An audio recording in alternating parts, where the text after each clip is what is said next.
Leah never thought she would trust again. Her last love had left her with scars not on her skin, but deep in her heart, quiet doubts that whispered every time someone came too close. She poured herself into her work, into friendships, into anything that did not ask her to open up again. Elli was not so different. Once, he had believed in forever, only to watch it crumble in a single betrayal. Since then, he carried his heart like fragile glass, hidden, guarded, untouched. People said he had grown colder, but the truth was simpler: he was afraid of being broken again. They met at a small bookshop on a rainy afternoon. Leah was reaching for a worn-out poetry collection when another hand touched the same spine. She looked up, startled, into Elli's quiet eyes. "Sorry," he said, pulling back quickly. "You take it," Leah replied, but something in his hesitant smile made her pause. "Actually, maybe we could share it? Half the poems each." He raised an eyebrow. "That's unusual."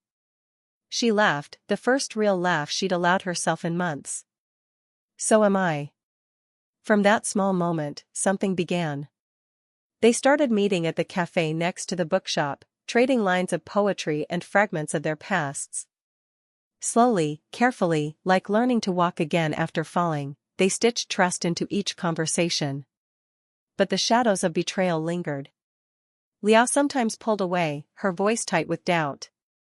Elli sometimes fell silent, lost in the memory of promises once broken. And yet, neither of them left. One evening, as autumn leaves scattered across the street, Leah finally spoke what weighed on her. "Elli, what if we just end up hurting each other? What if we're just repeating old mistakes?" He looked at her, his expression raw, unguarded. "Then we'll make new mistakes, together. But I don't want to keep living as if love is only a wound. You're the first person who makes me want to try again."